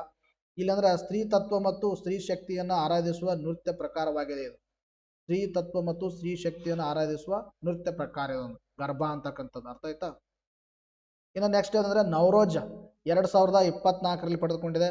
ನವರೋಜ್ ಎಂಬುದು ಇರಾನಿ ಮತ್ತು ಪಾರ್ಸಿಗಳ ಹೊಸ ವರ್ಷದ ವಿಶಿಷ್ಟ ಆಚರಣೆ. ಇಂಪಾರ್ಟೆಂಟ್. ಅರ್ಥ? ಇದಂದ್ರೆ ಇರಾನಿ ಮತ್ತು ಪಾರ್ಸಿಗಳ ಒಂದು ಹೊಸ ವರ್ಷದ ವಿಶಿಷ್ಟ ಆಚರಣೆ ಯಾವುದು, ನವರೋಜ. ಇದು ಭಾರತ, ಅಫ್ಘಾನಿಸ್ತಾನ್, ಅಜರ್ಬೈಜಾನ್, ಇರಾನ್ ಸೇರಿದಂತೆ ಹಲವಾರು ದೇಶಗಳಲ್ಲಿ ಮಾರ್ಚ್ 2021ರಂದು ಹೊಸ ವರ್ಷವನ್ನು ಆಚರಿಸುವ ಸಂಪ್ರದಾಯವಿದೆ. ಮಾರ್ಚ್ 21ರಂದು ಇದೇನೇನು ಮಾಡ್ತೀವಿ ನಾವು, ಹೆಂಗಂದ್ರೆ ಯುಗಾದಿನ ಸೆಲೆಬ್ರೇಟ್ ಮಾಡ್ತೀವಲ್ಲ, ಹಂಗೆ ಈ ಒಂದು ಇಸ್ಲಾಂ ಧರ್ಮದಲ್ಲಿ ಈ ಒಂದು ನವರೋಜ್ ಅಂತಕ್ಕಂಥದ್ದು ಇರಾನ್ ಮತ್ತು ಪಾರ್ಸಿಗಳಲ್ಲಿ ಒಂದು ಹೊಸ ವರ್ಷವನ್ನು ಏನ್ ಮಾಡುತ್ತೆ, ಇಂಡಿಕೇಟ್ ಮಾಡುತ್ತೆ. ನವರೋಜ್ ಅಥವಾ ನವ ರೋಜ್ ಎಂದರೆ ಹೊಸ ದಿನದ ಎಂದರ್ಥ. ನವರೋಜ್ ಅಂದ್ರೆ ಹೊಸ ದಿನ ಅಂತ ಅರ್ಥ. ಹೊಸ ವರ್ಷದ ನಿಮಿತ್ತ 2 ವಾರಗಳ ಕಾಲ ಸಾಂಸ್ಕೃತಿಕ ಕಾರ್ಯಕ್ರಮಗಳನ್ನು ನಡೆಸಲಾಗುತ್ತೆ ಇದರಲ್ಲಿ. ಇನ್ನು ನಾನು ಇಲ್ಲಿವರೆಗೆ ಏನು ಹೇಳಿದ್ರೆ ನಿಮಗೆಲ್ಲ ಈ ಒಂದು 16 ಒಂದು ಇವು ವಿಶ್ವ ಪಾರಂಪರಿಕ ಒಂದು ಇಂಟ್ಯಾಂಜಿಬಲ್ ಒಂದು ಹೆರಿಟೇಜ್ ಒಂದು ಸೈಟ್ಸ್ಗಳ ಬಗ್ಗೆ ಹೇಳಿದೆ. ಇನ್ನೂ ಒಂದು ಮಿಕ್ಸ್ ಆಗಿದೆ. ನಾನು ಯಾವುದು ಮಿಸ್ ಮಾಡಿದ್ದೀನಿ ಅಂತಕ್ಕಂಥದ್ದು ಕಮೆಂಟ್ ಸೆಕ್ಷನಲ್ಲಿ ಉತ್ತರವನ್ನು ತಿಳಿಸಿ ನೋಡೋಣ. ಒಂದು ಮಿಸ್ ಆಗಿದೆ, ಯಾವುದು ಮಿಸ್ ಆಗಿದೆ ಅಂತಕ್ಕಂಥದ್ದು. ಇನ್ನು ನೆಕ್ಸ್ಟ್ ಯಾವುದಂದ್ರೆ ನವರೋಜ ಉತ್ಸವ ಆದಮೇಲೆ ನಿಮಗೇನು ಹೇಳ್ತೀನಿ ಅಂದರೆ ನಾನು ವಿಶ್ವ ಪರಂಪರೆ ತಾಣಗಳು, ಇಲ್ಲಿವರೆಗೆ ಇಂಟ್ಯಾಂಜಿಬಲ್ ಹೇಳಿದೆ ನಾನು. ಈಗ ಏನು ಹೇಳ್ತೀನಿ ಅಂದರೆ ಟ್ಯಾಂಜಿಬಲ್. ಟ್ಯಾಂಜಿಬಲ್ ಅಂದರೆ ಟ್ಯಾಂಜಿಬಲ್ ವರ್ಲ್ಡ್ ಹೆರಿಟೇಜ್ ಸೈಟ್ಸ್ ಅಂದರೆ ನೀವು ಅವುಗಳನ್ನು ಮುಟ್ಟಬಹುದು, ಯಾವಕ್ಕೆ ಮುಟ್ಟಕ್ಕೆ ಸಾಧ್ಯ ಇದೆ ಅವುಗಳನ್ನು ನಾವೇನು ಕರಿತೀವಿ, ಟ್ಯಾಂಜಿಬಲ್ ಹೆರಿಟೇಜ್ ಸೈಟ್ಸ್ ಅಂತ ಕರಿತೀವಿ. ಹಾಗಾದರೆ ಯುನೆಸ್ಕೋ ವಿಶ್ವ ಪರಂಪರೆ ತಾಣಗಳು ಆಯ್ತಾ, ವರ್ಲ್ಡ್ ಹೆರಿಟೇಜ್ ಸೈಟ್ಸ್ ಅಂತ ಕರಿತೀವಿ ಆಯ್ತಾ. ನಾವೇನು ಕರಿತೀವಿ, ವಿಶ್ವ ಪರಂಪರೆ ತಾಣಗಳು. ವಿಶ್ವ ಪರಂಪರೆ ತಾಣಗಳಕ್ಕೆ ಇಂಗ್ಲೀಷ್ನಲ್ಲಿ ವರ್ಲ್ಡ್ ಹೆರಿಟೇಜ್ ಸೈಟ್ಸ್ ಅಂತ ಕರಿತೀವಿ. ಇದು ಯುನೆಸ್ಕೋ ಮಾನ್ಯತೆ ನೀಡುತ್ತೆ, ಅರ್ಥ ಆಯ್ತಾ. ಯುನೆಸ್ಕೋ ವಿಶ್ವ ಪರಂಪರೆ ತಾಣವು ಯುನೆಸ್ಕೋದಿಂದ ಅತ್ಯುತ್ತಮ ಸಾರ್ವತ್ರಿಕ ಮೌಲ್ಯಕ್ಕಾಗಿ ಗುರುತಿಸಲ್ಪಟ್ಟ ಸ್ಥಳವಾಗಿದೆ. ಸಾರ್ವತ್ರಿಕ ಮೌಲ್ಯಕ್ಕಾಗಿ ಯುನೆಸ್ಕೋದಿಂದ ಗುರುತಿಸಲ್ಪಟ್ಟ ಒಂದು ತಾಣವನ್ನ, ಗುರುತಿಸಲ್ಪಟ್ಟಿರ್ತಕ್ಕಂಥ ಒಂದು ಪ್ಲೇಸ್ ಅನ್ನ, ಗುರುತಿಸಲ್ಪಟ್ಟಿರ್ತಕ್ಕಂಥ ಒಂದು ಕಟ್ಟಡ ವಿಶ್ವ ಪರಂಪರೆ ತಾಣ ಅಂದ್ರೆ ಯುನೆಸ್ಕೋ ಏನ್ ಮಾಡುತ್ತೆ, ರೆಕಗ್ನೇಷನ್ ಕೊಡುತ್ತೆ. ಈ ಒಂದು ಯುನೆಸ್ಕೋ ಪರಂಪರೆ ತಾಣಗಳನ್ನ ರೆಗ್ಯುಲೇಟ್ ಮಾಡ್ಲಿಕ್ಕೆ ಇರ್ತಕ್ಕಂಥ ಒಂದು ಸಮಾವೇಶ ಇದೆ. ಅದು ಯಾವುದಂದ್ರೆ ವರ್ಲ್ಡ್ ಹೆರಿಟೇಜ್ ಕನ್ವೆನ್ಷನ್ ಅಂತಕ್ಕಂಥದ್ದು. World heritage convention which regulates the world heritage sites recognised by the UNESCO. UNESCO recognise ಮಾಡಿರ್ತಕ್ಕಂಥ ವರ್ಲ್ಡ್ ಹೆರಿಟೇಜ್ ಸೈಟ್ಸ್ಗಳನ್ನು ವರ್ಲ್ಡ್ ಹೆರಿಟೇಜ್ ಕನ್ವೆನ್ಷನ್ ಏನು ಮಾಡುತ್ತೆ, ರೆಗ್ಯುಲೇಟ್ ಮಾಡುತ್ತೆ. ಇನ್ನು ವಿಶ್ವ ಪರಂಪರೆ ಸಮಾವೇಶ ಅಂತ ಬರುತ್ತೆ ನೋಡ್ರಿ. ವಿಶ್ವ ಪರಂಪರೆ ಸಮಾವೇಶ ಅಂದರೆ, ಸಮಾವೇಶದ ಬಗ್ಗೆ ನಾವೇನು ಮಾಡೋಣ, ಡಿಸ್ಕಷನ್ ಮಾಡೋಣ. ಈಗ ನಾನು ಹೇಳಿದೆ ವಿಶ್ವ ಪರಂಪರೆ ತಾಣಗಳನ್ನ ರೆಗ್ಯುಲೇಟ್ ಮಾಡೋಕ್ಕೆ ವರ್ಲ್ಡ್ ಹೆರಿಟೇಜ್ ಕನ್ವೆನ್ಷನ್ ಇದೆ. ಈ ವರ್ಲ್ಡ್ ಹೆರಿಟೇಜ್ ಕನ್ವೆನ್ಷನ್ ಬಗ್ಗೆ ನಾವು ಮಾತಾಡೋಣ. ಈಗ 1972ರಲ್ಲಿ ಯುನೆಸ್ಕೋದ ಸಾಮಾನ್ಯ ಸಮ್ಮೇಳನದಿಂದ ಇದು ಅಂಗೀಕರಿಸಲ್ಪಟ್ಟಿರ್ತಕ್ಕಂಥ ಒಂದು ಸಮಾವೇಶ, ಒಂದು ಕನ್ವೆನ್ಷನ್ನು, ವರ್ಲ್ಡ್ ಹೆರಿಟೇಜ್ ಕನ್ವೆನ್ಷನ್ನು. ಇದು 1975ರಲ್ಲಿ ಜಾರಿಗೆ ಬಂದಿತ್ತು ಮತ್ತು ವಿಶ್ವ ಪರಂಪರೆ ಪಟ್ಟಿಯಲ್ಲಿ ಸೇರಿಸಬಹುದಾದ ನೈಸರ್ಗಿಕ ಅಥವಾ ಸಂಸ್ಕೃತ ತಾಣಗಳ ಪ್ರಕಾರಗಳನ್ನು ವ್ಯಾಖ್ಯಾನಿಸುತ್ತದೆ. ಈಗ ನಾವು ಸೇರ್ಪಡೆ ಮಾಡ್ತೀವಿ ಪರ್ಟಿಕ್ಯುಲರ್ ಯಾವುದೇ ಒಂದು ತಾಣವನ್ನು ಟ್ಯಾಂಜಿಬಲ್ ಸೈಟ್ಸ್ಗಳಿಗೆ, ಅದು ಸಂಸ್ಕೃತಕ್ಕಾಗಿದನು, ನೈಸರ್ಗಿಕವಾಗಿದನು ಅಥವಾ ಮಿಶ್ರ ಆಗಿದನು, ಮತ್ತು ಅವುಗಳ ಕ್ರೈಟೇರಿಯಾಗಳು ಏನಿರಬೇಕು ಎಲ್ಲ ಎದರಲ್ಲಿದ್ದಾವೆ ಅಂದರೆ ವರ್ಲ್ಡ್ ಹೆರಿಟೇಜ್ ಕನ್ವೆನ್ಷನ್ದಲ್ಲಿದ್ದಾವೆ. ಈ ಕನ್ವೆನ್ಷನ್ ಏನು ಮಾಡುತ್ತೆ, ಡಿಫೈನ್ ಮಾಡುತ್ತೆ ಯಾವುದು ಸಾಂಸ್ಕೃತಿಕ ತಾಣ, ಯಾವುದು ಒಂದು ನೈಸರ್ಗಿಕ ತಾಣ, ಯಾವುದು ಇದು ಏನಂದರೆ ಮಿಕ್ಸ್ಡ್ ಒಂದು ತಾಣ ಆಗಿದೆ ಅಂತಕ್ಕಂಥದ್ದು. ಈ ಸಮಾವೇಶದಡಿಯಲ್ಲಿ ವಿಶ್ವ ಪರಂಪರೆ ಸಮಿತಿಯನ್ನು ಸ್ಥಾಪನೆ ಮಾಡಲಾಗಿದೆ. World heritage convention, under world heritage convention world ಈ ಒಂದು ಹೆರಿಟೇಜ್ ಕಮಿಟಿಯನ್ನು ಸ್ಥಾಪನೆ ಮಾಡಲಾಗಿದೆ. World heritage committee which is established under the world heritage convention. ಅರ್ಥ ಆಯ್ತಾ. ಹಾಗಾದರೆ ಯುನೆಸ್ಕೋ ವಿಶ್ವ ಪರಂಪರೆ ಸಮಿತಿ ಬಗ್ಗೆ ನೋಡೋಣ. ಯುನೆಸ್ಕೋ ವಿಶ್ವ ಪರಂಪರೆ ಸಮಿತಿ ಇದರ ಸಂಯೋಜನೆ ಏನಂದರೆ ಸುಮಾರು 196 ಸದಸ್ಯ ರಾಷ್ಟ್ರಗಳಿಂದ ಈ ಒಂದು ಸದಸ್ಯರನ್ನು ಆಯ್ಕೆ ಮಾಡಲಾಗುತ್ತೆ. 196 ಸದಸ್ಯರುಗಳಿಂದ ಈ ಒಂದು ವಿಶ್ವ ಪರಂಪರೆ ಸಮಿತಿಗೆ ಏನು ಮಾಡಲಾಗುತ್ತೆ, ಆಯ್ಕೆ ಮಾಡಲಾಗುತ್ತೆ. ಅವರ ಅಧಿಕಾರ ಅವಧಿ ಎಷ್ಟು, 6 ವರ್ಷ ಇರುತ್ತೆ. ಬಟ್ ಹೆಚ್ಚಿನ ಒಂದು ಪಕ್ಷಗಳು ಏನು ಸದಸ್ಯತ್ವವನ್ನು ಪಡೆದುಕೊಂಡಿರ್ತಾವ ಅವು 4 ವರ್ಷಗಳ ಅವಧಿಗೆ ಮಾತ್ರ ಏನು ಮಾಡ್ತಾವ, ಆಯ್ಕೆಯನ್ನು ಮಾಡ್ಕೋತಾವ. ತಾವು ಆಯ್ಕೆ ಮಾಡ್ಕೋತಾ, ಬಟ್ ಇರೋದು 6 ವರ್ಷ. ಆಯ್ತಾ. ಇನ್ನು ಭಾರತವು ಮೊದಲ ಬಾರಿಗೆ 46ನೇ ವಿಶ್ವ ಪರಂಪರೆ ಸಮಿತಿಯ ಸಭೆಯನ್ನು ಅಧ್ಯಕ್ಷತೆ ವಹಿಸಿಕೊಂಡಿತ್ತು. ವಿಶ್ವ ಪರಂಪರೆ ಸಮಿತಿ ವರ್ಲ್ಡ್ ಹೆರಿಟೇಜ್ ಕನ್ವೆನ್ಷನ್ ಅಂಡರಲ್ಲಿ world heritage committee, world heritage ಕಮಿಟಿಗೆ ಟೋಟಲ್ ಎಷ್ಟು ಅಂದರೆ 196 ದೇಶಗಳಿಂದ ಆಯ್ಕೆ ಮಾಡಲಾದ ಸದಸ್ಯರನ್ನ 6 ವರ್ಷ, ಬಟ್ ಆ್ಯಕ್ಚುಲಿ ಅಂದರೆ 4 ವರ್ಷನ ಆಯ್ಕೆ ಮಾಡ್ಕೊಳ್ತಾವಂತ ನಾನು ಹೇಳಿದೆ. ವರ್ಲ್ಡ್ ಹೆರಿಟೇಜ್ ಕಮಿಟಿ ಒಂದು ಸಮಾವೇಶ ಮೊದಲು ಎಲ್ಲಿ ನಡೆದಿತ್ತು ಅಂದರೆ ದೆಹಲಿಯಲ್ಲಿ ನಡೆದಿತ್ತು. 2024ರಲ್ಲಿ ಭಾರತ ಫಸ್ಟ್ ಟೈಮು ಈ ಒಂದು ವಿಶ್ವ ಪರಂಪರೆ ಸಮಿತಿಯ ಒಂದು ಸಭೆಯನ್ನು ಆಯೋಜನೆ ಮಾಡಿತ್ತು. ಭಾರತ ಅಧ್ಯಕ್ಷತೆಯನ್ನು ವಹಿಸಿಕೊಂಡಿತ್ತು. ಇದನ್ನು ಸಂಸ್ಕೃತಿ ಸಚಿವಾಲಯದ ಪರವಾಗಿ ಆರ್ಕಿಯಾಲಜಿಕಲ್ ಸರ್ವೆ ಆಫ್ ಇಂಡಿಯಾ ಏನು ಮಾಡಿತ್ತು, ಆಯೋಜನೆ ಮಾಡಿತ್ತು ಭಾರತದಲ್ಲಿ. ಇನ್ನು 3 ವಿಭಾಗಗಳಿದಾವೆ ಈ ಒಂದು ವರ್ಲ್ಡ್ ಹೆರಿಟೇಜ್ದಲ್ಲಿ. ವರ್ಲ್ಡ್ ಹೆರಿಟೇಜ್ ಸೈಟ್ಸ್ ಏನಿದಾವೆ ಇದರಲ್ಲಿ 3 ವಿಭಾಗಗಳಿದಾವೆ. ಒಂದು ಸಾಂಸ್ಕೃತಿಕ ಪರಂಪರೆ, ಒಂದು ನೈಸರ್ಗಿಕ ಪರಂಪರೆ, ಒಂದು ಮಿಶ್ರ ಪರಂಪರೆ. ವರ್ಲ್ಡ್ ಹೆರಿಟೇಜ್ ಸೈಟ್ಸ್ಗಳನ್ನು 3 ಪ್ರಕಾರಗಳಾಗಿ ವಿಂಗಡಣೆ ಮಾಡಲಾಗಿದೆ. ಒಂದು cultural, another one is the natural, another one is the mixed. Mixed ಅಂದರೆ ಏನಂದ್ರೆ ಇದರಲ್ಲಿ ಸಾಂಸ್ಕೃತಿಕ ಮತ್ತು ನೈಸರ್ಗಿಕ 2 ಕ್ಯಾರೆಕ್ಟರ್ ಇರುತ್ತೆ ಆ ಪರ್ಟಿಕ್ಯುಲರ್ ಒಂದು ತಾಣಕ್ಕೆ. ಅರ್ಥ ಆಯ್ತಾ. ಹಾಗಾದರೆ ಆಯ್ಕೆ ಮಾಡುವ ಮಾನದಂಡಗಳೇನು? ವರ್ಲ್ಡ್ ಹೆರಿಟೇಜ್ ಸೈಟಾಗಿ ನಾವು ಆಯ್ಕೆ ಮಾಡಬೇಕಂದ್ರೆ ಟ್ಯಾಂಜಿಬಲ್ಗೆ ಏನೇನು ಮಾನದಂಡಗಳು ಬೇಕು? ಆಯ್ಕೆ ಮಾಡುವ ಮಾನದಂಡಗಳು ನೋಡಿ, ಒಂದು ತಾಣವು ಈ ಮಾನದಂಡಗಳಲ್ಲಿ ಕನಿಷ್ಠ ಒಂದಾದರೂ ಪೂರೈಸಬೇಕು. ಯಾವ್ಯಾವು? ಮಾನವ ಸೃಜನಶೀಲ ಪ್ರತಿಭೆಯನ್ನು ಪ್ರತಿನಿಧಿಸ್ತಿರ್ಬೇಕದು, ಇದಾದರೂ ಮಾಡಬೇಕು. ಇಲ್ಲಾಂದರೆ ಸಾಂಸ್ಕೃತಿಕ ಅಥವಾ ಐತಿಹಾಸಿಕ ಮಹತ್ವವನ್ನು ಹೊಂದಿರಬೇಕದು, ಅಥವಾ ವಾಸ್ತುಶಿಲ್ಪ, ಪರಿಸರ ಅಥವಾ ಭೌಗೋಳಿಕ ಪ್ರಾಮುಖ್ಯತೆಯನ್ನು ಉದಾಹರಿಸುವುದಿರ್ಬೋದು ಅದು. ಅಥವಾ ಅಸಾಧಾರಣ ನೈಸರ್ಗಿಕ ಸೌಂದರ್ಯ ಮತ್ತು ಜೀವವೈವಿಧ್ಯವನ್ನು ಒಳಗೊಂಡಿರಬೇಕು ಅದು ಪರ್ಟಿಕ್ಯುಲರ್ ಪ್ಲೇಸು, ಅಥವಾ ಇದು ಮಾನವ ಪರಂಪರೆ ನಡೆಯುತ್ತಿರುವ ನೈಸರ್ಗಿಕ ಪ್ರಕ್ರಿಯೆಗಳಿಗೆ ಅಥವಾ ಸಂರಕ್ಷಣಾ ಪ್ರಯತ್ನಗಳಿಗೆ ಕೊಡುಗೆ ನೀಡುತ್ತಿರಬೇಕು. ಇವುಗಳಲ್ಲಿ ಯಾವುದಾದ್ರೂ ಒಂದು ಮಾನದಂಡವನ್ನು ಪೂರೈಸಿದರೆ ಯುನೆಸ್ಕೋ ಏನು ಮಾಡುತ್ತೆ, ವರ್ಲ್ಡ್ ಹೆರಿಟೇಜ್ ಸೈಟ್ಸ್ ಅನ್ನ ನೀಡುತ್ತೆ ಮಾನದಂಡಗಳು. ಇನ್ನು ಇತ್ತೀಚೆಗೆ ಯುನೆಸ್ಕೋ ಮಾನ್ಯತೆ ಪಡೆದ ಭಾರತ ತಾಣಗಳು ಯಾವುವು ನೋಡಿ. ಇತ್ತೀಚೆಗೆ ಏನಾಯ್ತು ಅಂದ್ರೆ ಪ್ಯಾರಿಸ್ನಲ್ಲಿ ನಡೆದ ಯುನೆಸ್ಕೋ ವಿಶ್ವ ಪರಂಪರೆ ಸಮಿತಿಯ 47ನೇ ಅಧಿವೇಶನ ನಡೆದಿತ್ತು. ಎಲ್ಲಿ ನಡೆದಿತ್ತು ರೀ? ಪ್ಯಾರಿಸ್ನಲ್ಲಿ ನಡೆದಿತ್ತು. ಆ ಸಂದರ್ಭದಲ್ಲಿ ಭಾರತ ಮರಾಠ ಮಿಲಿಟರಿ ಭೂ ದೃಶ್ಯಗಳು, Maratha military landscape of India ಅಂತಕ್ಕಂಥದ್ದು ಭಾರತ 44ನೇ ವಿಶ್ವ ಪರಂಪರೆ ತಾಣವೆಂದು ಗುರುತಿಸಲ್ಪಟ್ಟಿದೆ. ಭಾರತದಲ್ಲಿ ಮರಾಠ ಮಿಲಿಟರಿ ಭೂ ದೃಶ್ಯಗಳಂತಿದ್ದಾವೆ. 47ನೇ ಅಧಿವೇಶನ ಯುನೆಸ್ಕೋದು ಪ್ಯಾರಿಸ್ನಲ್ಲಿ ನಡೆದಿತ್ತು. ಆ ಸಂದರ್ಭದಲ್ಲಿ ಇದಕ್ಕೆ ಯುನೆಸ್ಕೋ ಮಾನ್ಯತೆಯನ್ನು ನೀಡಲಾಗಿದೆ. ಯುನೆಸ್ಕೋ ಮಾನ್ಯತೆ ಪಡೆದ 44ನೇ ತಾಣ ಮರಾಠ ಮಿಲಿಟರಿ ಭೂ ದೃಶ್ಯಗಳು. ಮರಾಠ ಮಿಲಿಟರಿ ಭೂ ದೃಶ್ಯಗಳು ಸುಮಾರು 12 ಕೋಟೆಗಳನ್ನು ಒಳಗೊಂಡಿರ್ತಕ್ಕಂಥದ್ದು. ಇದರಲ್ಲಿ ಈ ಕೋಟೆಗಳನ್ನು 17ರಿಂದ 19ನೇ ಶತಮಾನದ ನಡುವೆ ಛತ್ರಪತಿ ಶಿವಾಜಿ ಜೊತೆಗೆ ಛತ್ರಪತಿ ಶಿವಾಜಿ ಮಹಾರಾಜ ನಂತರ ಮರಾಠ ದೊರೆಗಳು ನಿರ್ಮಾಣ ಮಾಡಿರ್ತಕ್ಕಂಥವೆಲ್ಲ. ಛತ್ರಪತಿ ಶಿವಾಜಿ ಮತ್ತು ಅದಾದಮೇಲೆ ದೊರೆಗಳು ನಿರ್ಮಾಣ ಮಾಡಿರ್ತಕ್ಕಂಥ ಬಿಟ್ವೀನ್ 17th ಮತ್ತು 19th ಸೆಂಚುರಿ ಮಧ್ಯದಲ್ಲಿ. ಇವುಗಳೆಲ್ಲಿದೆ ಅಂದರೆ ಮಹಾರಾಷ್ಟ್ರ ಮತ್ತು ತಮಿಳುನಾಡಿನಲ್ಲಿ ಕಂಡು ಬರ್ತಾವೆ. 12 ಕೋಟೆಗಳಲ್ಲಿ ಮಹಾರಾಷ್ಟ್ರದಲ್ಲಿ 11 ಕೋಟೆಗಳು ಕಂಡು ಬರ್ತಾವೆ. ಮಹಾರಾಷ್ಟ್ರದಲ್ಲಿ 11, ತಮಿಳುನಾಡಲ್ಲಿ ಒಂದೇ ಒಂದು ಕೋಟೆ ಕಂಡು ಬರುತ್ತೆ. ಗೊತ್ತಿರಬೇಕು, ಇಂಪಾರ್ಟೆಂಟ್ ಇವೆಲ್ಲ.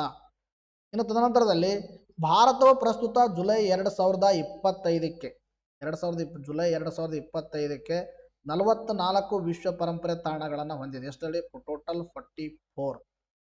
ಜಾಗತಿಕವಾಗಿ 6ನೇ ಸ್ಥಾನದಲ್ಲಿದೆ.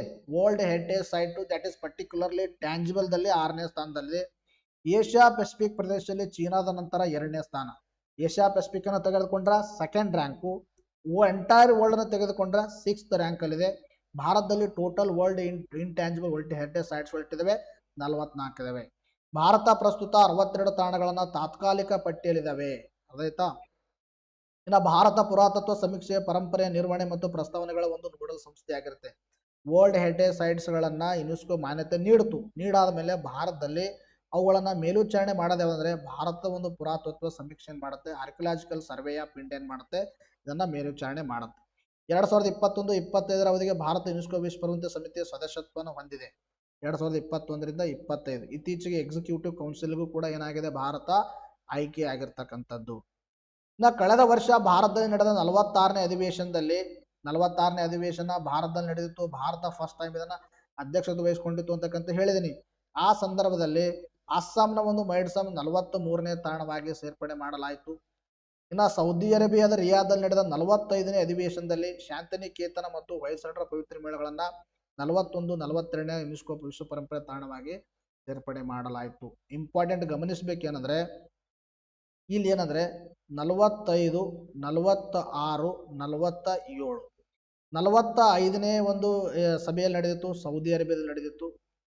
ಯುನೆಸ್ಕೋ ವಿಶ್ವ ಪರಂಪರೆ ಒಂದು ಸಮಿತಿಯ ಸಭೆ ಅಧಿವೇಶನ ನಡೆದಿತ್ತು, 45ನೇ ಅಧಿವೇಶನ ಸೌದಿ ಅರೇಬಿಯಾದಲ್ಲಿ ನಡೆದಿತ್ತು. ಅವಾಗ ಎಷ್ಟಂದ್ರೆ 2 ಸೇರ್ಕೊಂಡಿದ್ದಾವೆ. ಒಂದು ಶಾಂತಿನಿಕೇತನ, ಇನ್ನೊಂದು ಯಾವುದಂದ್ರೆ ಹೊಯ್ಸಳರ ಪವಿತ್ರ ಮೇಳಗಳು. ಇದು 41ನೇದು ಹೊಯ್ಸಳರ ಪವಿತ್ರ ಮೇಳಗಳು, 42ನೇದು. ಇನ್ನು 46ನೇ ಅಧಿವೇಶನ ಭಾರತದಲ್ಲಿ ನಡೆದಿತ್ತು. ಭಾರತ ಪರ್ಟಿಕ್ಯುಲರ್ಲಿ ದೆಹಲಿಯಲ್ಲಿ. ಅವಾಗ ಏನು ಮಾಡಲಾಯಿತು, 43ನೇ ತಾಣವಾಗಿ ಅಸ್ಸಾಂನ ಮೈಡ್ಸಮ್ ಯುನೆಸ್ಕೋ ಒಂದು ಪರಂಪರೆ ತಾಣವಾಯಿತು. ಅನಂತರದಲ್ಲಿ 47ನೇದಲ್ಲಿ ನಡೆದ ಫ್ರಾನ್ಸ್ನ ಪ್ಯಾರಿಸ್ನಲ್ಲಿ ನಡೀತು. ಫ್ರಾನ್ಸ್ನ ಪ್ಯಾರಿಸ್ನಲ್ಲಿ ನಡೆದಾಗ ಈ ಒಂದು ಮರಾಠರ ಒಂದು ಭೂ ದೃಶ್ಯಗಳು ಅಂತಕ್ಕಂಥದ್ದು ಅಥವಾ ಮಿಲಿಟರಿ ಭೂ ದೃಶ್ಯಗಳೇನಿದಾವೆ ಅವು ಸೇರ್ಪಡೆಯಾದವು. ಇನ್ನು ವರ್ಲ್ಡ್ ಹೆರಿಟೇಜ್ ಸೈಟ್ಸ್ ಟೋಟಲ್ ಇಂಡಿಯಾದಾಗ ಎಷ್ಟಿದಾವೆ, ಅದಂತ ಯಾವ್ಯಾವ ಇದಾವೆ, ಎಲ್ಲೆಲ್ಲ ಯಾವ್ಯಾವ ರಾಜ್ಯಗಳಿದಾವೆ ಅಂತಕ್ಕಂಥದ್ದು ಇದು ಇಂಪಾರ್ಟೆಂಟ್ ಇನ್ಫಾರ್ಮೇಶನ್ ಇಲ್ಲಿ ಕೊಟ್ಟಿರ್ತಕ್ಕಂಥದ್ದು.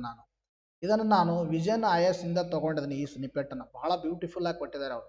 ಅಂತ ಇಲ್ಲಿ ನೋಡಿ ಏನಂದ್ರೆ ಇಲ್ಲಿ ರಾಜ್ಯಗಳನ್ನ ಕೊಟ್ಟಿದ್ದಾರೆ, ಯಾವ್ಯಾವ ರಾಜ್ಯದಲ್ಲಿ ಯಾವುದು. ಫಾರ್ ಎಕ್ಸಾಂಪಲ್ ರಾಜಸ್ಥಾನದಲ್ಲಿ ತಗೊಂಡ್ರೆ ನೋಡಿ ಕೇಲಾಡಿಯೋ ನ್ಯಾಷನಲ್ ಪಾರ್ಕ್ ಇದೆ, ಜಂತರ್ ಮಂತರ್ ಇದೆ, ಜೈಪುರ್ ಸಿಟಿ ಇದೆ, ಹಿಲ್ಲಿ ಫೋರ್ಟ್ಸ್ ಆಫ್ ರಾಜಸ್ಥಾನ್ಸು ಅಂತ ಇವೆಲ್ಲ ಸೇರ್ಕೊಂಡಿರ್ತಕ್ಕಂಥ ರಾಜಸ್ಥಾನ್.